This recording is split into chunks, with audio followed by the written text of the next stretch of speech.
I am a classical pianist. I am currently studying at the Royal Northern College of Music. I'm from Sydney, from Australia. Come a long way to the other side of the world, to the UK.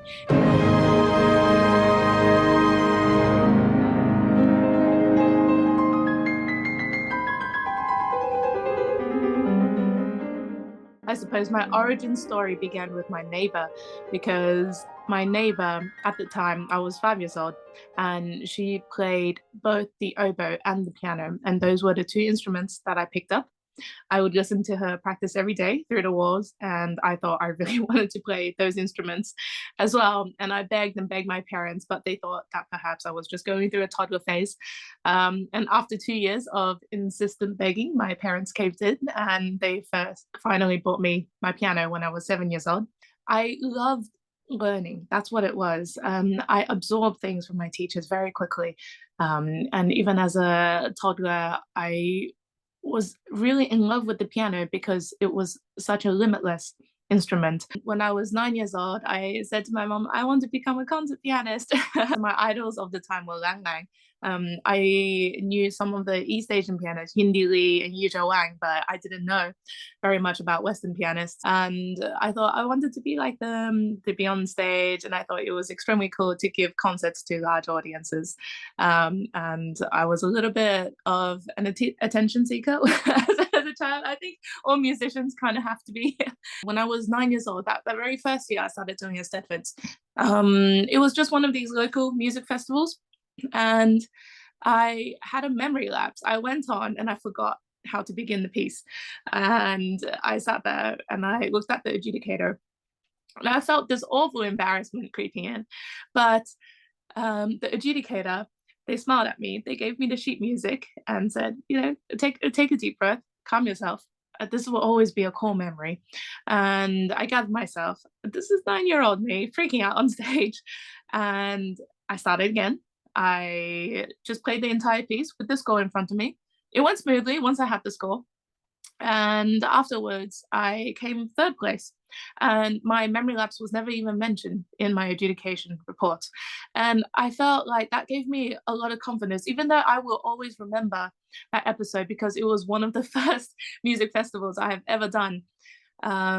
It gave me confidence to go back on stage because I realized that it wasn't the end of the world. People are a lot more forgiving than we make them out to be. And adjudicators, they really understand. They understand your nerves, and often they just look for the best in you. They try to see your potential. They're not there to criticize you and bear down on you.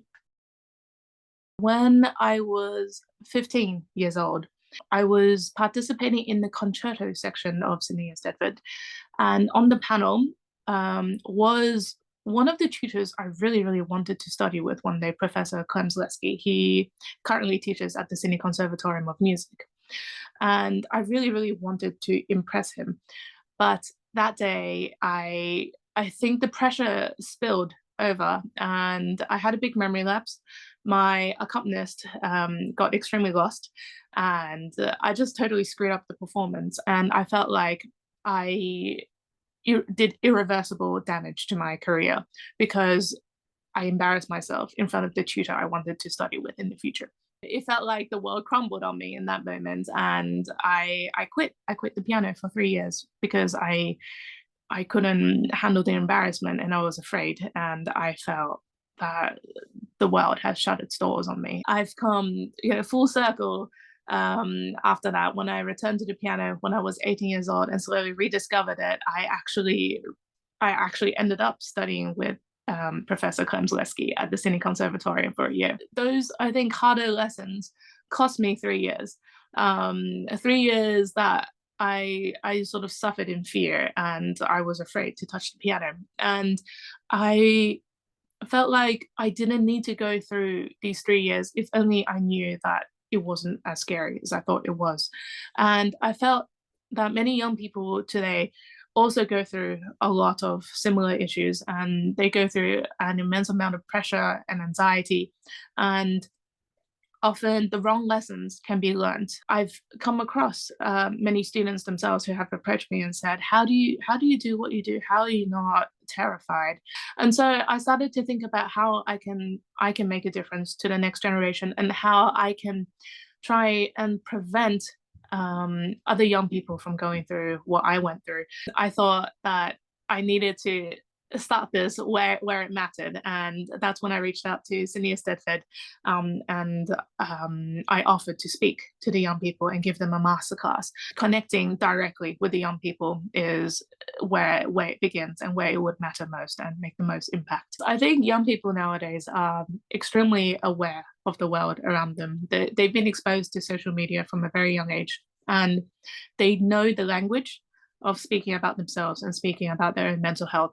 And I am very open to that language, and I welcome it and I invite it. If it can help them reflect upon themselves and just become more self-aware, and become more mentally resilient, or equipped with right tools to keep themselves healthier and happier, then I think for sure, yes, like these are conversations that need to be had. I really wanted to broaden my horizon by going overseas, because Australia is this little island on the wrong side of the hemisphere, on the wrong side of the wall. I always knew that Europe was the center of classical music, and coming to UK, it was more than I ever imagined. There was just so much opportunity, so many amazing, amazing world-class musicians all gathered in one place. I wanted to come here to just expand, expand, expand. I wanted to be a versatile pianist. I don't believe that practicing 8 hours a day in by myself in a room is the way is the way to enjoy my life and to enjoy the piano, because I believe the piano has so much more to offer than that. I currently study with Professor Graham Scott. He's the head of keyboard studies, and meeting him was probably the best thing to have ever happened to me. He works me very hard. He has high standards, but I love the push, and I love trying to work up to his expectations and working at his fast pace. Manchester has been fantastic. It's just been everyone here is so supportive. There's a bar in the cafe that's not something that is fathomable in Sydney.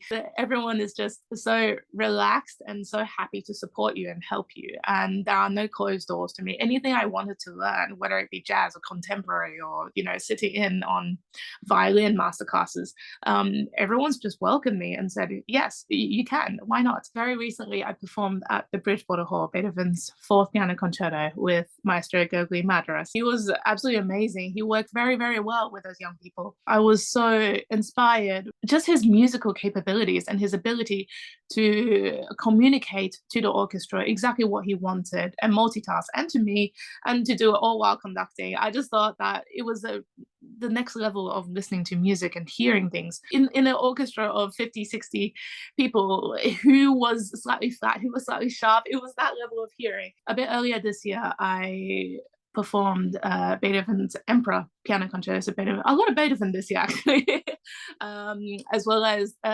Rachmaninoff second piano concerto with conductor Luke Spicer, and he's a great friend from Australia, and we met through Sydney and Stedford, actually, and we collaborated together, and we had some wonderful, wonderful concerts together in the Chatswood Concourse, which is a beautiful performing arts centre. And I just felt that was probably my first really professional gig in a proper concert hall, and it was a really packed hall. At the end of the day, all the members of the Willoughby Symphony, they were professional, but they were human as well, and I was able to connect with them, and they were all such amazing and advanced musicians.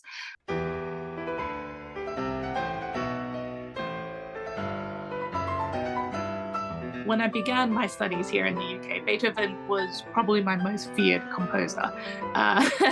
Beethoven is always, I think, this musical giant who can be a little bit intimidating and overwhelming, and students would be afraid of approaching. But I was honest about that to Professor Graham Scott from day one. I said, I am afraid of Beethoven. Can you help me? And without fail, every single year since, he's given me Beethoven to help me understand. And he said to me, if you can play Beethoven, you can play anything. It's starting to dawn on me just the greatness of the music, and the way it tells this profound story of life and his experience.